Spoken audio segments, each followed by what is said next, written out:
Alright, today we're going to be going over Introduction to Probability. So first we're going to talk about what probability is. Probability is the measurement of the likelihood that an event will occur. So for example, if you flip a coin, there's a 50% chance it will land on heads and a 50% chance it will land on tails. And probability is expressed as a number between 0 and 1. The probability of 0 means the event will not happen, and the probability of 1 means the event will definitely happen. So first things first, we're going to go over a couple of vocabulary words and terms that you'll need to know before you get into probability. So the first one is experiment, which is an action or process that leads to one or several outcomes. So for example, rolling a die. The second is outcome, which is the result of a single trial of the experiment.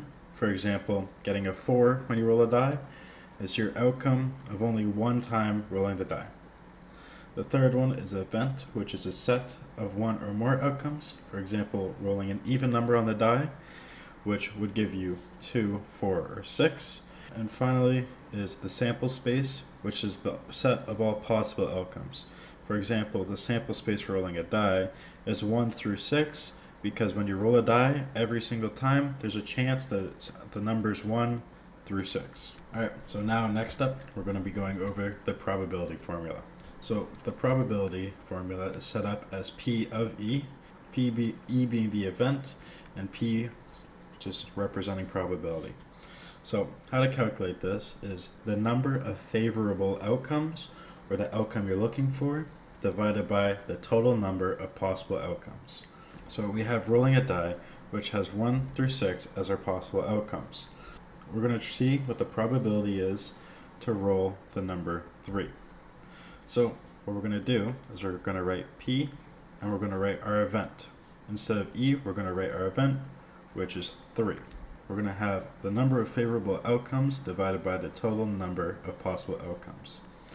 Well, if you look, our only favorable outcome is when we have a 3, because that's what we're looking for, which means that there's only one favorable outcome, so we'll have 1 on the numerator.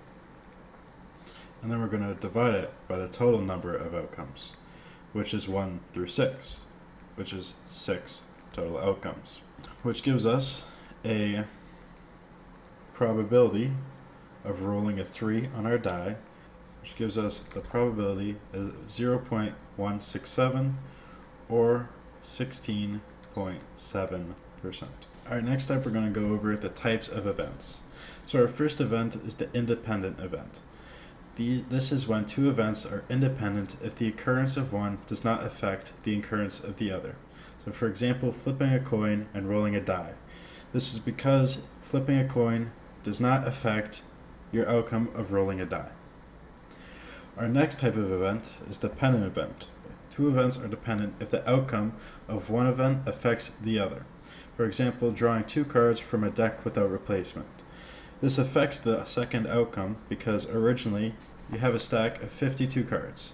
But then if you take 1 card out, your next event will only be drawing out of a deck of 51 cards. So your probability of pulling a certain number of cards will change. And then finally, we have the mutually exclusive events. This is where 2 events are mutually exclusive if they cannot happen at the same time.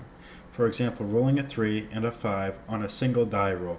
Another example of this would be picking a card from a deck of cards and getting an ace and a king at the same time. It's just not possible. You would have to pick 2 cards up.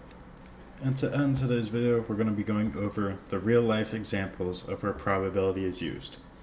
So our first example is weather forecasting, because meteorologists use probability to predict the likelihood of rain or other different types of weather conditions.